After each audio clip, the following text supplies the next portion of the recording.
So first, I want to say welcome, everybody, to our event today about intercultural sensitivity in the coaching practice. We are presenting this together. It's a collaboration between EMCC Global and NOBCO of the Netherlands. So I'll show you our team members. So this is the team. We have Rick Scalper from the Netherlands, Kelly Griffith, who is our guest speaker, myself, as you can see, and Mick Lavin. Everybody is going to introduce themselves shortly because I think it's nice if you hear everybody's introduction in their own words. And if I may start very shortly, I am Elizabeth Njero. I am co-initiator and chair of the Netherlands Intercultural Coaching Community. I was born and raised in Kenya. I've been living in the Netherlands for 23 years, and I am a member of NOBCO, accredited coach as well. And of course, the whole topic of intercultural coaching is very dear to my heart, and I'm very happy to see that there's so much interest in it. So maybe I can ask Rix to introduce herself. Yeah, thank you, Elizabeth. So my name is Rick Kuiper, born and raised in the Netherlands, lived in the US and in Hong Kong, started my coaching career 20 years ago in the US, and then had my business also in Hong Kong and currently again in the Netherlands. And I'm fascinated by working interculturally. I'm still learning new things about myself. Recently, I was in an elevator with Americans, and I remembered all of a sudden, oh yeah, Americans talk on the elevator. And as a Dutch person, I totally forgot about that.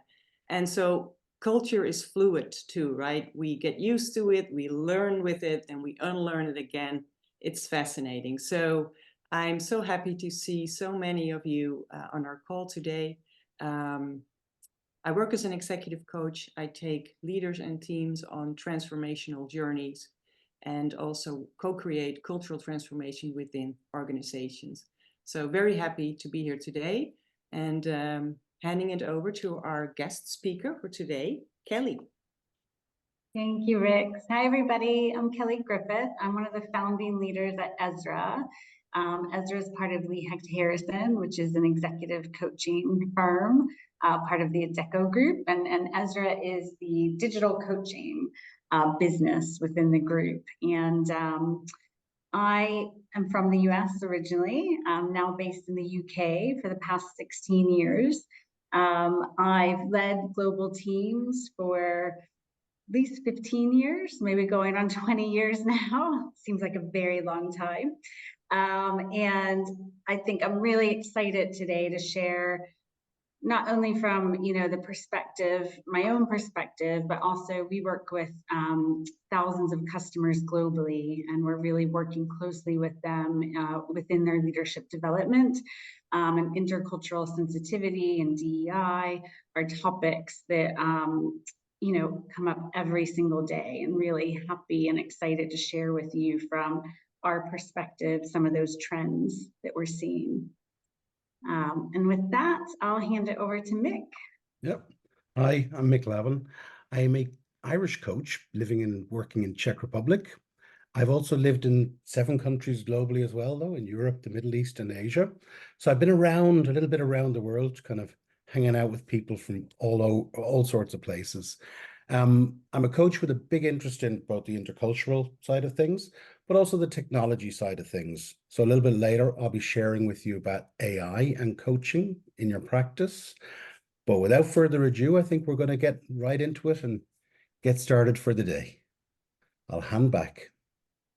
Thank you so much, everyone, for the introductions. I completely forgot to say that I work with internationals, with experts, and especially to help them with the extra layer of issues that they deal with, just because of your background of having come from elsewhere.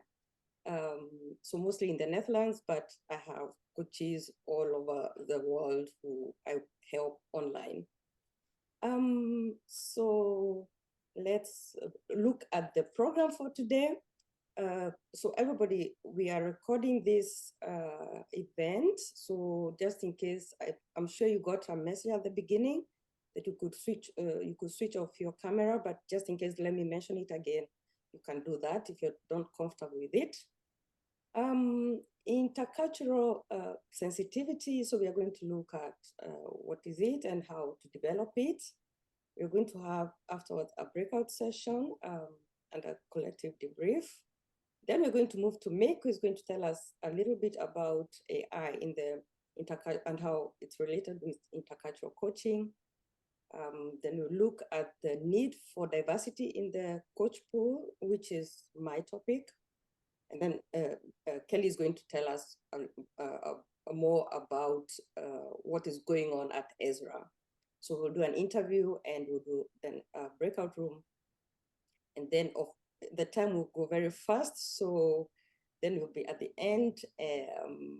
And interesting is, I don't know if everybody saw that, but we have an extra breakout room sessions afterwards, after the main event. So if people want to discuss a little bit more or network or whatever, you can just look at the available breakout rooms and you can just join yourself. Rix, you are welcome to start on your session. Okay, great. Intercultural sensitivity. When we look at research, we see that intercultural sensitivity is one of the most robust factors in predicting effectiveness communicating internationally. So that's why we thought that's interesting for coaches to develop. But what is intercultural sensitivity? And then I first like to look at the words and the meaning of the words and kind of dissecting it. So when we look at inter, we see that that is, you know, in the midst, like in between us. It's the space between us. So that is where we work, right, as coaches in the relationship. And it's almost like we create a third entity where we are both comfortable, where we feel both, you know, we can be curious, we feel safe. So it's the space between us, inter. Then it's cultural, right? So it's the awareness that there are different cultures in the world, and that comes with certain life experience, and that culture relates to ideas, customs, social behavior of a particular society. And so Hofstede said, you know, culture is collective conditioning of the mind, right? So there is some truth to that we are all influenced by the system that we grow up in. And then there is the word sensitivity, of course. So the ability of a human to respond to stimulation. And in that word is already sense, right? We're sensing with our 5 senses, and we're sensing with our interoception as well. So that means that the whole body is available, is online when we are intercultural sensitive. Now, we've for the last 4 years, we've had several webinars on intercultural sensitivity for the EMCC. And so we gathered some data, and we've also looked at research. So what does research say about intercultural sensitivity? And then we see that it has to do with, of course, the cultural awareness. So being aware of that culture shapes our worldview, and that there is some wisdom in knowing a bit about cultural dimensions. So Hofstede, Trompenaars, Aaron Myers, right? So read about those different worldviews is helpful when you start to work internationally. And then there is this part around being sensitive to signals. So being sensitive to nonverbal signals, the ones that you're receiving, but also the ones that you're sending out. And when we talk about equality in relationship, which is crucial in coaching, right? We know that the quality of the relationship is a key factor in the effect of the coaching. And then humility is essential in creating that equality and being intercultural sensitive. So staying curious just a little bit longer is often key. And then on the right side of the slide, you see diverse perspective taking. So being able to befriend opposites. So seeing both and being able to unify worldviews. And that actually requires a higher complexity of mind. That is not always easy, right? It looks easy, but it's not, because we are sometimes not aware of what we are not seeing. And the other person can remind us of that. And it can be difficult at times. You feel sometimes resistance in accepting that worldview. And yet that is what complexity and holding both perspectives or multiple perspectives at the same time is what's needed to be when you're intercultural sensitive. Yeah, so it's almost like when you look at this slide, I feel that maybe the left side is a bit more about the right side of the brain, and maybe the right side of the slide is more about the left side of the brain. Not sure about that, but it's like we need the whole brain online, we need the whole body to be there for intercultural sensitivity. And then, yeah, so how do we develop intercultural sensitivity? And when you look at research, what seems to make a difference is having diverse friendships. So having friends with diversity in life experience or different cultural backgrounds. So you really need to, when you develop a friendship, you want to understand their point of view. And there's research around how do we develop intercultural sensitivity. And so Milton Bennett, wrote a couple of articles and said we are often in denial about our cultural differences, right? There is only one perspective, and that's mine, and it's real and valid. And there's not a lot of thought on other perspectives. And then we move to defense, right? So kind of feeling like we and they, and maybe our perspective is superior to their perspective. And, that shows up very subtly, that can show up very subtly, but it's there, and it's often felt in the body, like you're defending a little bit your worldview against maybe theirs. And then the next phase is minimization. So other cultures are a bit downplayed or romanticized, right? So sometimes when people move internationally, they think once they are, I don't know, in South America, in this, Caribbean country, that everything will be perfect and well. And in reality, that might be different. So that's also when we can be a little colorblind. And we tend to seek similarities while there are also differences. And then we move to more to the right side of the arrow, we see acceptance. So I accept different points of view. I might not agree, but in general, I'm curious and I'm respectful. And then the next step is adaptation. So I'm able to see the world through different lenses. And I can intentionally change my behavior and my values. And then when we're truly intercultural sensitive, there's a sense of integration. So we can easily move in and out of different worldviews. So that is kind of the journey of intercultural sensitivity and the development of that.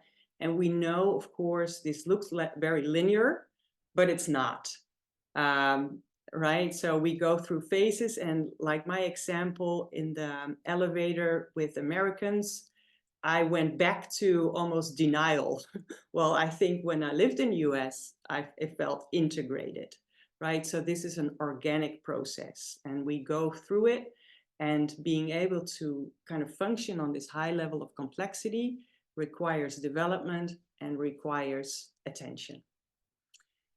So what we'd like you to do is reflect on this, this journey of becoming intercultural.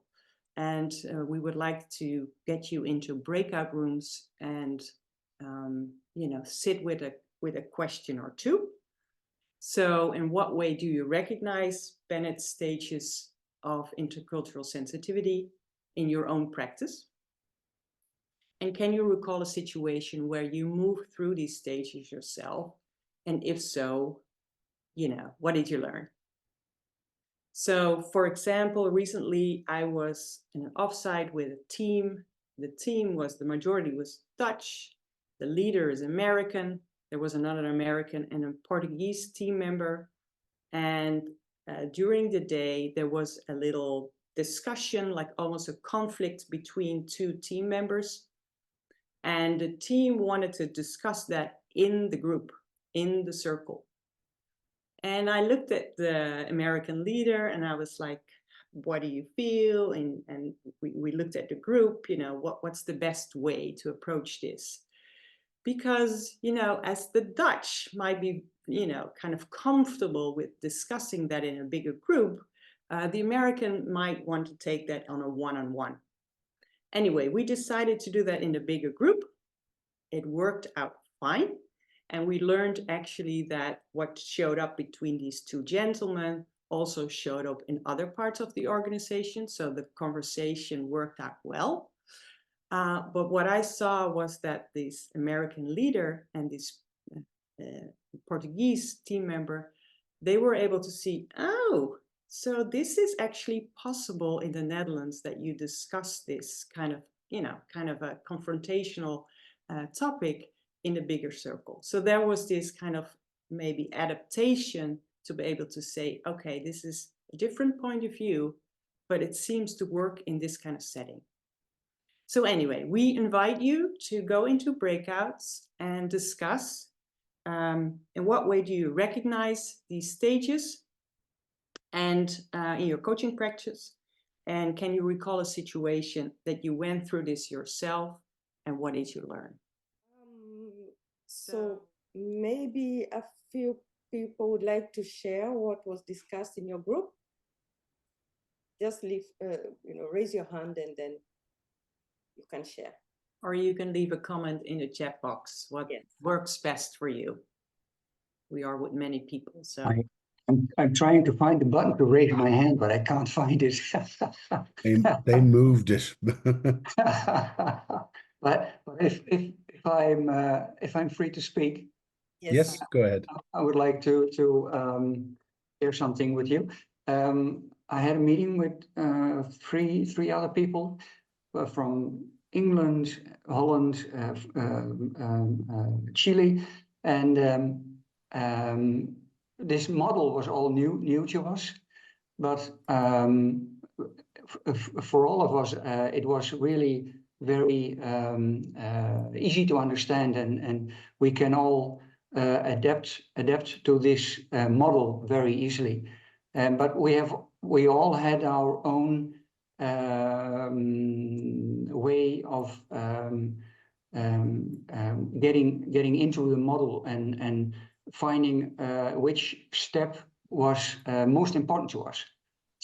For me, for instance, the most important step was the minimization, and really trying to find something similar with another person, and from that point on, trying to communicate and try to understand him. And someone else in the group said, well, for me, the communication, the language is the point from which I, what do you say, start the discussion, the communication. Because, well, in the language, for me, everything is in the language, and I want to try and find similarities there. I wonder, do you think it's actually in the language only, though, or in the understanding of the language, or the response? Well, I think myself it's in the understanding of the language, but perhaps there's someone else who wants to say something about this.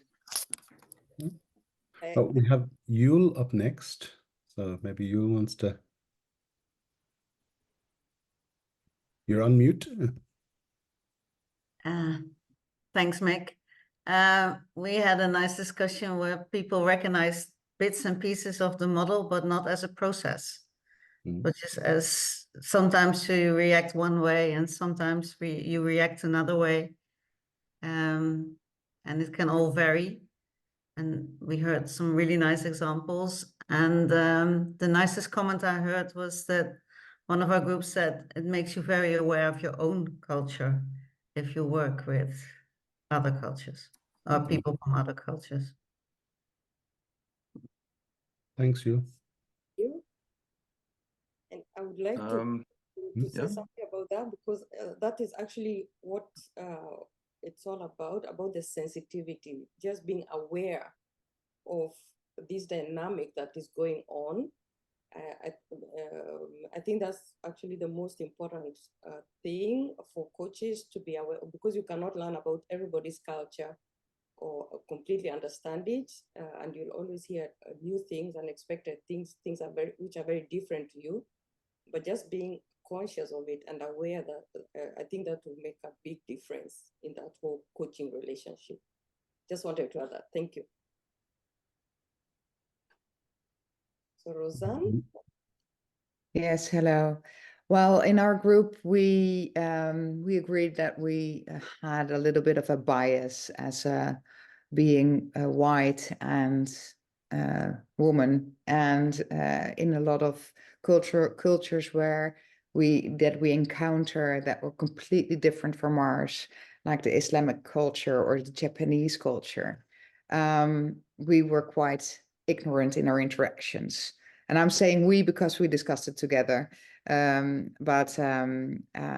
the customs and the do's and don'ts, it's so fragile. And then not knowing too much about the culture, you can easily, make a mistake or offend someone by maybe asking a question that is too personal or too quickly or directly.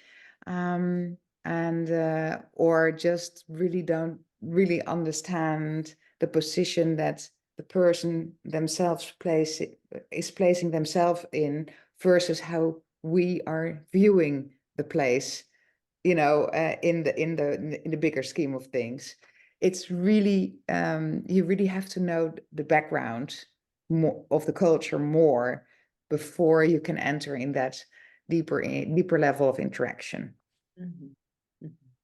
Yeah. Brilliant. Thanks for that, Roseanne.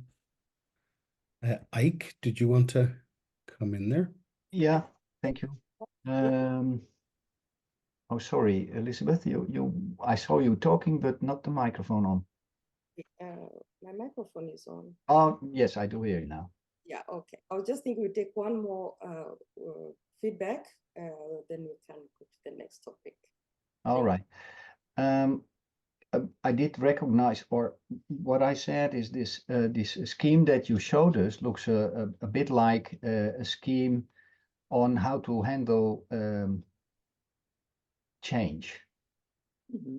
When you are expected to change, an organization would like you to work differently, then there's also these steps of first being defensive and then work through this process of accepting. So I can imagine that it has to do with change.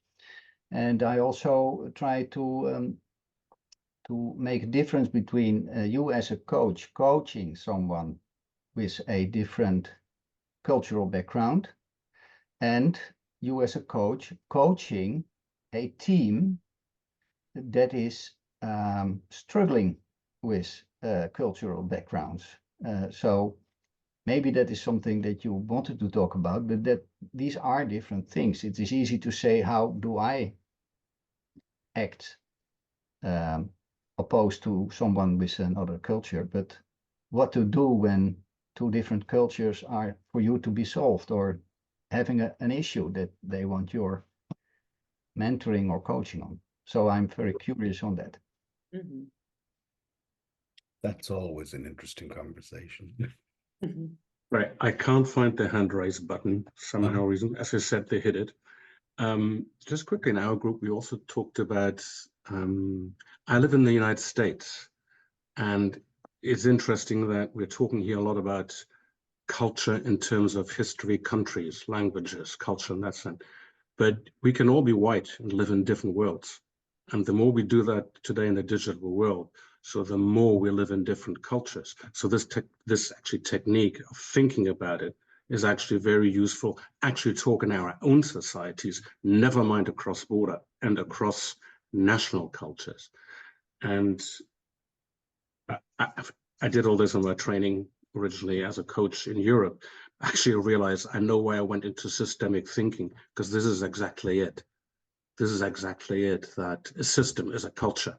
And it doesn't have to be a national culture, it's just a system, a family.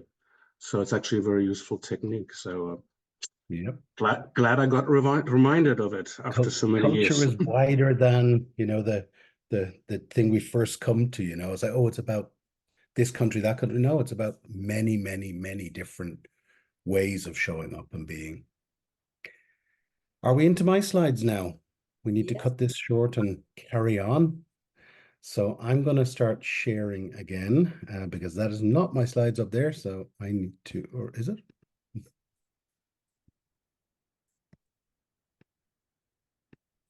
I think it is me. Okay, it is. Okay, so we are going to talk about AI in intercultural sensitivity. So I think most of you by now have probably heard about generative AI and what it is. It's wonderful and it's very dangerous. We should avoid it at all costs. We've all played with, probably most of us have played with some of the AIs. There's OpenAI, there's Claude, there's Microsoft have their Bing going on. Google released Gemini. But what we don't know is what went into those things, what actually made them, how they're created. So when we ask them a question, what kind of answers are we getting back? The questions we ask them, they give a predictive response to it, not a thinking response. So we really don't know what we're getting. And they're known to fabricate information, to fabricate new stuff. That's not a bug. It's actually a feature. It's what they're designed to do. However, they do have a lot of information there as well that they can share if we know how to ask it the right way. But what we've seen in a lot of cases is bias. We get images that are biased. We get text that's biased. We get political viewpoints. Google just last week decided they are not answering any more questions on elections because it comes with political bias. So we need to be aware of that when we start to work with AI and use AI in our practice. But it has a lot of potential for us in our practice. Many of you are using Zoom, as we are now. In Zoom, there's a transcription service. It is based in AI. Some of us are using it to transcribe our sessions. So we've recorded them, transcribed them, or transcribed on the fly. We can summarize the key points from our sessions. We can even analyze our sessions for our own effectiveness, seeing how we show up to those sessions, how our coachees behave. AI may be able to pick stuff out that we've missed during our session. And it can help us to look for insights and patterns in our sessions. There are already many applications out there that do this. And we need to be careful, though, when we're doing that, because there may be implications for how we do use them in our practice or how our coaches see them as well. When we think about incorporating tools into our practice, we need to consider how it's going to affect our contract with our coachees. I should specify that all of the images I've used in this section are generated by AI as well. I asked AI to come up with concepts based on ethics, confidentiality, and data security. For me, they kind of work, but for you, maybe from a different cultural background, they may mean nothing. But when we're looking at our contracts with our coachees and we're using AI, we need to ensure that we're respecting our ethical boundaries. We're looking at how we're being ethical. We need to respect confidentiality. And we need to ensure that our data is secure, that we're respecting GDPR or other regional data protection policies so that we're not breaking confidentiality with our coachees. But it has great potential for us if we do actually respect those things. AI as a coach, we often reflect on how we show up and serve our coachees. And reflection's part of our practice to ensure that we are there for our coachees in the right frame, in the right way. And supervision helps us to stay true to what we're trying to do. But an AI chatbot can help us with our reflective practice. It can even be an advisor in a limited sense. I'm not suggesting we replace supervision or reflection with AI, but we can use it to help us along the way. And in terms of intercultural coaching, I ran a little experiment. So I asked an AI, I said, during a coaching session, I did not feel well connected to my client at a deep and meaningful level. I'm an Irish person and my client is from Czech Republic. I wonder if I'm missing some cultural connection. Can you help me gather insights into how I, as an Irish person, might better connect with my Czech client? So AI responded. It gave me a whole bunch of ideas and it gave me a whole bunch of ideas and text about it. But one of the things I noticed in that was, so I live in Czech Republic. I work with Czech and non-Czech people in this country. I work with some local startups. The AI response I got, it contains some generalities, but also some grains of truth about how it is to work in Czech Republic. So I recognized these in my own practice as well. One of the things it brought up was this humor can be quite specific. As an Irish person, part of my cultural heritage is the storytelling and humor that goes with it. But sometimes it just falls flat when I'm dealing with Czech and Central and Eastern Europe. Why is that though? Well, it's because it's culturally different. So the AI has pointed that out as well. Humor is important. So it's given me reasonable tips for how I should work with international clients. But it's always a challenge. You always need to challenge the results and reflect on the relevance, because taking this as a yes, this is the answer is really not going to work. And what you'll need to realize is where the truth is in that, what you recognize, but also where the AI is just making this stuff up as it goes along, and be able to challenge yourself on those assumptions. Otherwise, we end up with confirmation bias. We end up with bias built in. We end up with wondering where to challenge ourselves with our coachees and our behavior towards them. In one of the queries I did with an AI, I asked it for, description of Irish people. So it returned a description, very general, love of music and the crack and all that. Wonderful.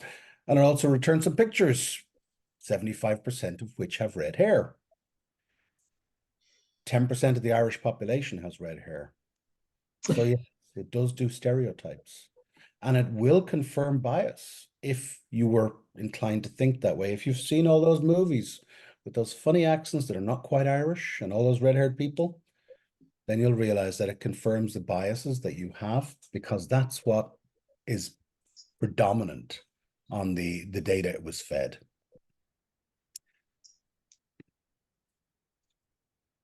So AI, it has wonderful opportunity to help us be more productive, effective, and improve our coaching practice. It can also derail us with unqualified information, assumptions, bias, and stereotypes. But it's here, and it's here to stay. We can make a choice, embrace or not, fight against it. But most people who are commercially business sensitive there will be trying to use and integrate AI into their practice in some way or other. We just need to be careful how it's done, because it can give us that timing. I can see a hand up, Peter. Quickly, which one of the many AIs do you use for this? I have used a number of them. I basically use them all. I use OpenAI, I use Gemini, I use Bing, I use Claude, I use Mistral. So And I do them on my own machine as well. As I said, coach with a techie background. So I use them even locally as well, offline. But I'm not going to get into that right now. I will happily connect with people on LinkedIn for that and discuss further. I am now going to hand over though to Elizabeth, who is going to share with us her experience in the intercultural coaching world. Thank you so much, Mick. All right, so what you see before you is a screenshot that I made of one of the examples of how coaches approach me. So like I shared before, I work with the group that I call professionals who are from elsewhere or who are seen as such. It's a term I came up with because I was trying to think of how to describe the diverse labels of the people that I work with. So we have the experts, we have professionals with a migration background, we have Global South professionals working in a Western context.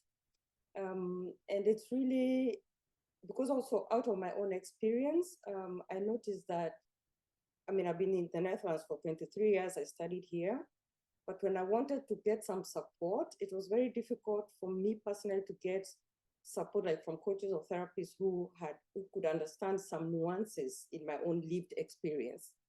And it's through the years, I have kind of developed my specialization to work with this group just to serve that specific layer of extra challenges that we have to deal with, whether we want it or not, consciously or unconsciously.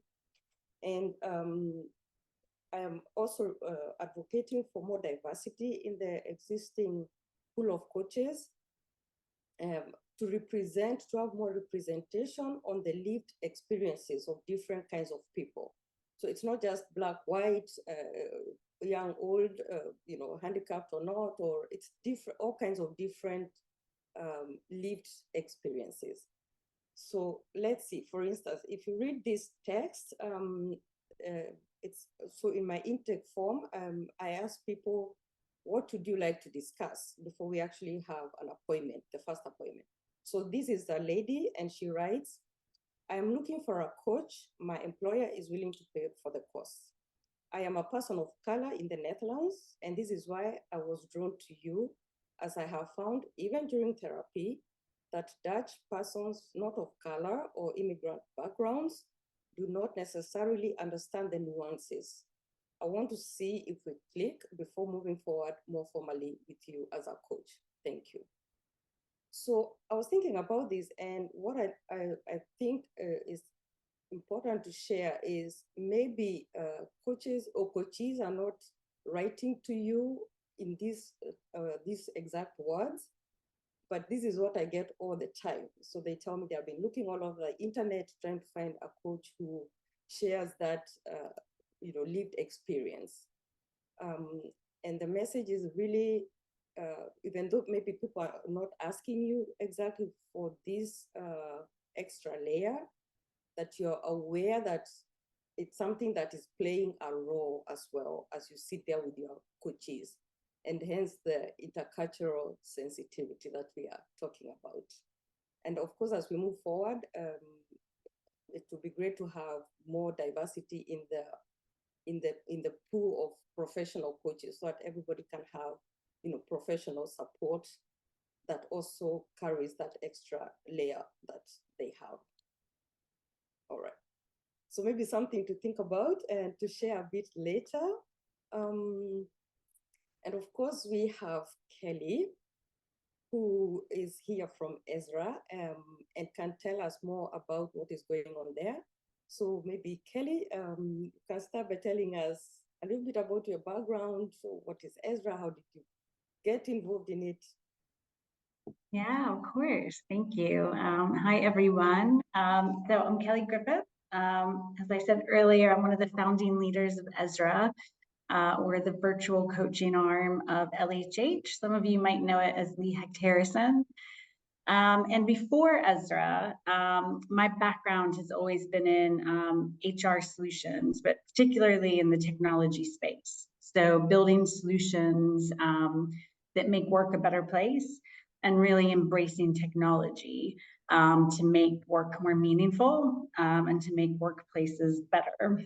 And about 5 years ago, we went out and spoke to, I think, 100 plus of our customers globally through LHH, and really wanted to understand from their perspective where they needed more support in terms of their leadership development.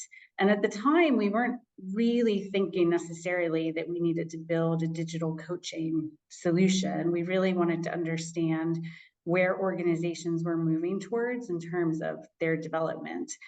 But I think, you know, as you all know on the call, and I don't have to tell you how impactful coaching is, we heard overwhelmingly that professional coaching has the biggest impact on individuals. And the struggle at the time, and this is going back 5+ years, is that only the most senior executives at the top of organizations were being offered coaching. So 5 years ago, the exam question was, how can we help organizations scale coaching, make it more accessible, democratize it, and help make it more affordable across the organization? So I think step one of our evolution was really leveraging technology to take out a lot of the heavy admin in that process, and really helping organizations offer coaching to hundreds and thousands of individuals. And as time has progressed, we've really seen the industry change. You know, I think people really have embraced coaching at all levels within organizations.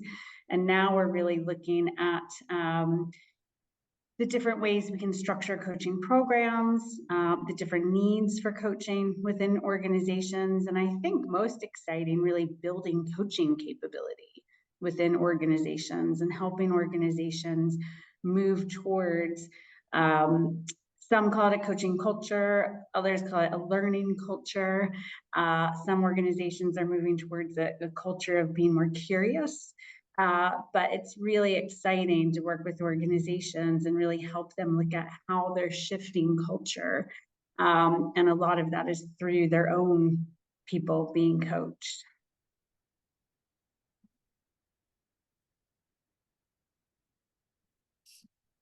Thank you so much. Really interesting. I'm also curious about how, because Ezra has a very diverse pool of coaches, how do you go about maybe selecting that? How did that come to be? Yeah, so we were fortunate in that, you know, we had about 60+ years experience in the coaching space. So really have a great network of coaches globally, but we have also continued to build upon that community of coaches. So we currently have coaches in 60+ countries. And I think, you know, something that we've been very thoughtful and intentional about is the fact that we are building local hubs. And not only do we have coaches in 60+ countries, we have teams as our colleagues and people managing our coaching community, also our customer relationships. And it's really important to us as we look at working alongside our customers, and our customers tend to be global Fortune 500 organizations, typically 10,000+ employees. When they're partnering with us, usually they're looking at launching coaching to hundreds, sometimes thousands of employees across the world. And they really want to partner with someone who can offer coaching to all of their employees, regardless of location. And what's really top of mind for them is also giving employees a choice of working with a coach who is in their local country. And them having the choice, of course, to work with a coach not in their country, which does happen for various reasons, but really looking at individuals having that choice and selection of coach. Yes. All right. Thank you very much. maybe another question then is like, how do you match your coaches and coachees? You know, you've got this global pool of coaches and coachees across different cultures, organizations, etc. How do you actually go about matching them together, or what's the process there? Yeah, I love that question because I think we are very, I guess, strong in our position that, you know, we're not a technology solution. We are a coaching organization and we provide coaching. That's what we do. We use technology where it makes sense in terms of making that booking of sessions, maybe logging in and looking through coach profiles for the first time, keeping track of great data, like how many coaching sessions have taken place, how many people are utilizing the coaching. So there's lots of cool data we can pull across the platform. But at the end of the day, there's still a huge human part of what we do. So when we're working with organizations, we really like to understand, you know, the population of employees who are being offered coaching, why they've been selected to receive coaching. You know, is this a group that's really excited about receiving coaching? 99% of the time, they are. Occasionally, you get a group that's been told, like, you're going into a coaching program and, you know, that's it. And then we really want to understand across the group of employees, what are we trying to achieve? So this is a group, they've been selected to receive coaching. What are the common development areas or areas where we want to focus with the coaching? And then things like, where are they located? What is their native language? Tell us a bit more about the cultural needs. And then my team works across our community of about 2,000 coaches, and we'll go ahead and put together a core bench of coaches based on that customer program. And then when those employees log into Ezra through their account, they're able to select a coach from that group that we've put together. So there's no algorithm that we're using in terms of here's 2,000 coaches, Mick logs in, and out of the 2,000 coaches, we're saying, Mick, here's the perfect coach for you. We know a lot about your company, a lot about the context. We've prepared a group of coaches for the engagement, and then Mick gets to look at those coach profiles, look at some videos, get a sense for the coaches, and choose a coach that he feels is the best fit. And of course, we offer an opportunity for individuals to switch coaches if that chemistry isn't quite right. So we do our best. I would say probably a common thing that we run into when we're working with organizations that we do try to consult on is we sometimes have stakeholders who are very prescriptive in terms of what they're looking for in that coaching bench. They will say, this is a banking institution. We want coaches that come from a banking background. They have to have been in this role within banking. And, you know, it might be a list of 8 to 10 criteria that they're looking for. So we do really try to work with customers to really open up a little bit and look at, like, you know, if Kelly's logging in and wants to work with a coach, well, maybe the best fit of coach for Kelly isn't that traditional banking SVP partner. Maybe I would like to work with a coach who maybe looks a bit more like me, I connect with a bit better, and maybe I feel understands a little bit more about where I'm coming from. Brilliant. Thanks, Kelly.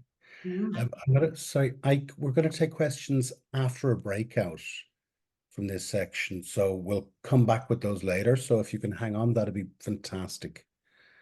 And Rix, I believe you had a question as well for Kelly. Yeah, Kelly. So of course you are in this call, and it's very valuable to hear your message about how Ezra works and how you select and match coaches and coachees. And how does intercultural sensitivity play a role? How do you take that into account at Ezra? Yeah, so there's lots of ways that we take that into account. So one, we really look for coaches who are joining Ezra.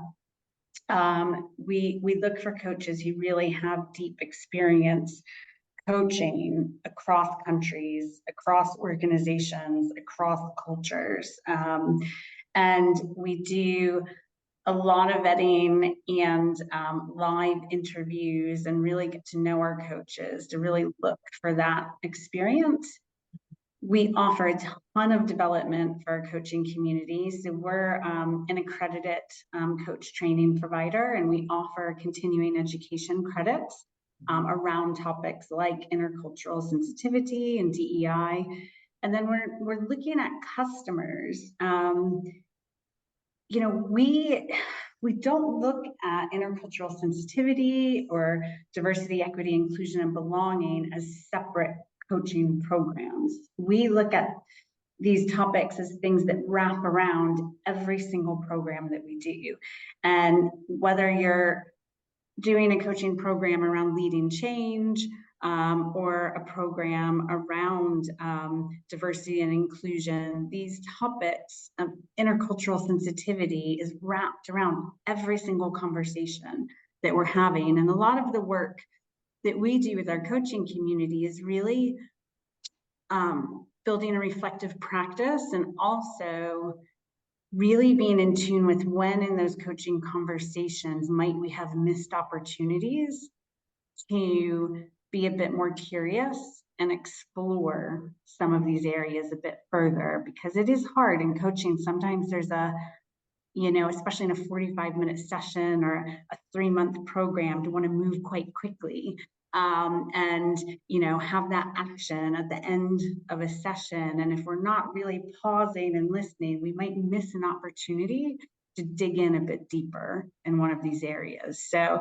it's important that we're constantly reflecting on how we can do better.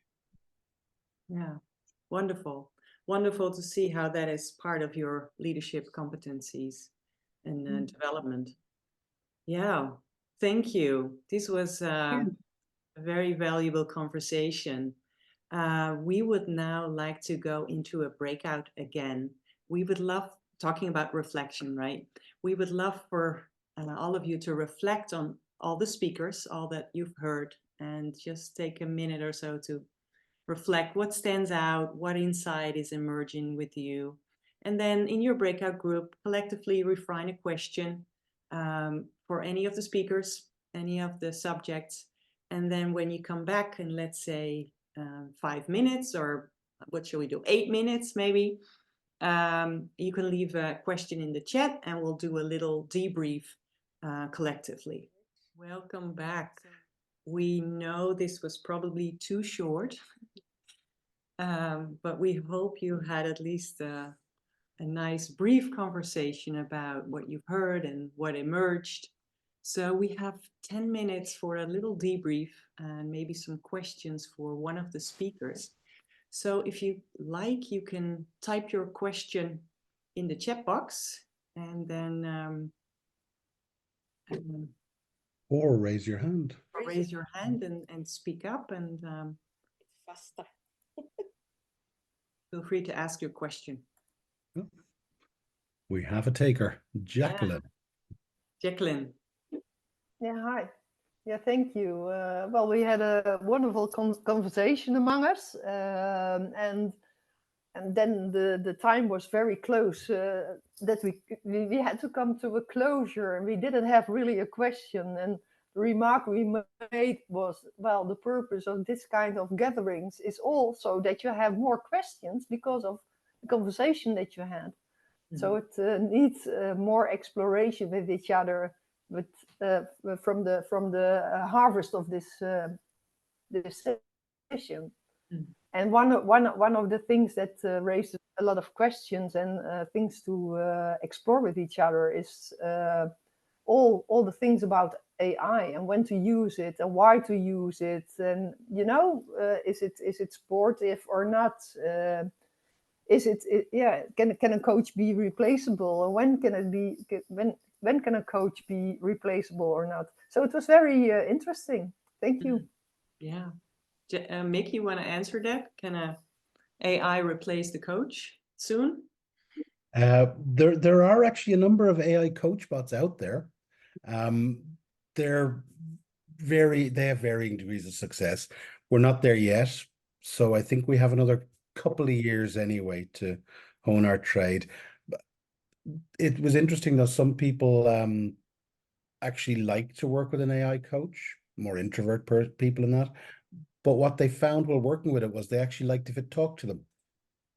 So, and instead of extroverts, but I think we have a few years yet. Most people will want a real coach, but for some of the more basic level stuff, getting coach intake and stuff, or coachee intake, it can work there very effectively, I think. Yeah. We have a question from Joyce. It was not really a concrete question, though. Sorry. I don't know if you can hear me. Yes. Yes. Yes, I have a very concrete question, because I work with, not with coaching, but with mediation. I work with a lot of different cultures. And I always find it very difficult to bring up if it's the culture or if it's where they are from that is in between the people. Because a lot of times, and I work with Bulgarian or Turkish or all different countries, but also different color of people. And they have already negativity in between because it's a mediation. And then sometimes I sense it's you ask this because you are from another country or another culture, and then the answer comes from a different culture and it doesn't match. And how do I bring it up without discriminating or without making it even worse? Or because like when I ask like, oh, is it because you are from, they're immediately like, what? You're discriminating? So how do I bring that up? Elizabeth, you have something to say about that? I would love to answer this question. Because really, this is exactly why I really want to stress the importance of diversity in the pool of professional, if it's personal coaching or professional coaching or therapy, psychologists, all these very important areas of life. Because one of my coaches, I can share what one of my coaches said. There are things you cannot express in words, just because the mere fact that you have a shared experience. Let's say somebody escaped from their country and had to walk through the Sahara to come here. It's the experience, you cannot explain it in words. So the minute you sit there, there will be no even question about, is it because you're from that country, or it's an unspoken understanding between people. And what I really see is that we need more representation from different groups of communities and people who can do the professional work, but hearing the unspoken words, understanding that unspoken shared life experience. So this is a perfect question and illustration of actually what I'm talking about when I talk about the importance of having a more diverse pool of professionals in this area. Thank you. Thank you. Let's see, we also have a chat box filled with all kinds of questions. Let's see. Yeah, I'm also looking. We have one where maybe Kelly can take it. It's when a coach that is trying to gain hours towards further accreditation, how likely is it that a coaching organization is truly looking at the potential of a given coach, i.e. diversity, cultural awareness, sensitivity, or is it a process that is more driven by a chatbot AI? Maybe, sorry, Anna, maybe you could share that question for me. Actually, we had a very interesting discussion in our group, and we found ourselves almost putting on a cynical hat, saying, are we chosen as coaches because of what we can bring to an organization? Or is it that it is more based on what we look like, where we might come from, the organizations that we may have worked in, etc.? I.e., there is so much more that can be hidden behind a face and behind a CV, if you will. So it was more the interest of how deeply do you look at the background of a coach, or is it becoming more AI driven, i.e. are we all becoming red Irishmen? Yeah, so I think there's a few ways I can look at that. So one, in terms of how we bring coaches into our network, we have, so I come from an executive search background. The team who looks after our coach acquisition, they all have executive search backgrounds, and we meet with all of our coaches and really get to know them and their specialisms, and also what makes their heart sing, right? Because it's got to be a fit. If you don't get up and become very excited about being able to coach mid-level leaders within an organization and, you know, get excited about that, then that's, Ezra's not the right place. So it's got to be a fit all around, and we really need to understand kind of your specialisms and niche areas. And so for us, it's a very human process. We don't have any AI in terms of how we bring coaches into the network. I know some platforms do. It's all online, it's all automated.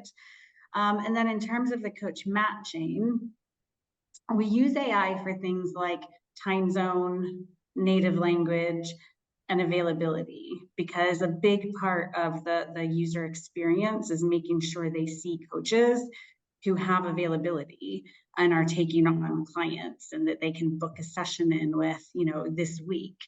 Beyond those factors, we don't use AI. We really look at, we build videos with all of our coaches. So as a coach, they have about a minute-long video where they talk about what they're like as a coach, their coaching philosophy, what it's like to work with them. And again, we really want people to be able to connect and still kind of go through that chemistry process, and really pick somebody that's a good fit for them.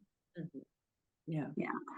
So it sounds like sensitivity there is key in the whole process. Yeah. And that artificial intelligence is not that sensitive yet in that whole. Yeah. Well, I think if AI, if an algorithm could be so good that it could match somebody perfectly with a coach, it would be the richest online dating platform in the world. Yeah. So I just don't think it's there. I'm not saying it'll never be there, but I don't think coaching is the first place we would see that level of technology work to that extent. I think you need a body for that, right? You need to have interoception and feeling and sensations for that. So yeah. Wonderful. So our time is always too short. So we're almost going to say goodbye to you. If you want to hang out longer, you can, of course, in the breakout rooms. But I think we're going to wrap up our session with what I would like to stress, you know, the most important thing from, if we look at intercultural sensitivity in the coaching practice, it is about dealing with a higher level of complexity, and that requires ongoing development, and it requires being very aware in the moment. So that is my kind of last words to all of you. And Elizabeth, I'd like to hand it over to you.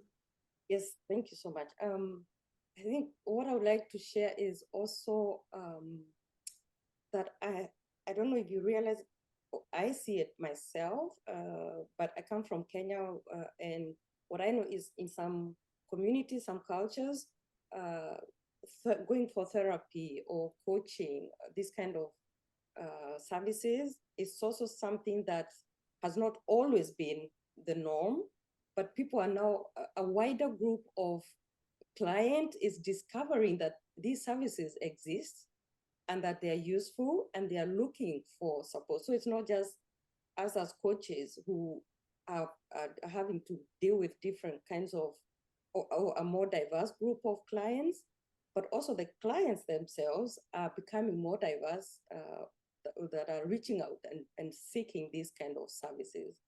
So it's really, I think, a win-win-win-win if we all become more interculturally sensitive, also for the coaches and for ourselves. also for our businesses, for our practices, we can help more coaches more effectively. Yeah, thank you so much, all of you, for attending. It was great to have you all with us, and we hope to see you again soon on a next event. The 26th of September, we have a big event again with Professor Batya Mesquita, who wrote a book about how cultures create emotions. So we hope to see you again there, or maybe one of the other EMCC NOBCO events. For now, we will share see you. We'll share a survey, but also links to our LinkedIn groups. So join us there so that we can all continue having contact and sharing and learning together. Thank you so much. So for those who want to stay, stay. For those who are leaving, bye-bye. Bye.